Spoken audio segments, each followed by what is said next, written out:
Local governance, స్వయం పరిపాలన. రాష్ట్ర బడ్జెట్ 2.5 లక్షల కోట్లకి పైగా ఉంది. 23,000 గ్రామాలకి ప్రతి సంవత్సరం 5 కోట్లు ఇవ్వగలిగితే ఏ ఊరు సమస్య ఆ ఊరు వాళ్లే పరిష్కరించుకోగలరు. ఎవరి కోసం ఎదురు చూడాల్సిన పని లేదు. So Jagan model of development ఏమైంది అంటే స్కూల్ ఇన్ఫ్రాస్ట్రక్చర్ డెవలప్మెంట్, విలేజ్ సెక్రటేరియట్ల బిల్డింగ్, ఇవి ఎవరికి ఇచ్చాడు కాంట్రాక్టులు? ఆ గ్రామ కమిటీలు వేసి గ్రామ కమిటీలకు ఇచ్చాడు.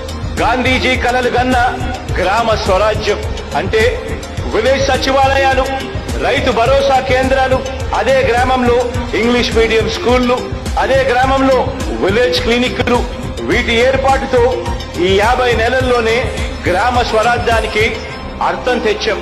ఇది ఈ 76 సంవత్సరాల భారతదేశంలో మరే ప్రభుత్వము కూడా చేయని ఒక గొప్ప మార్పు.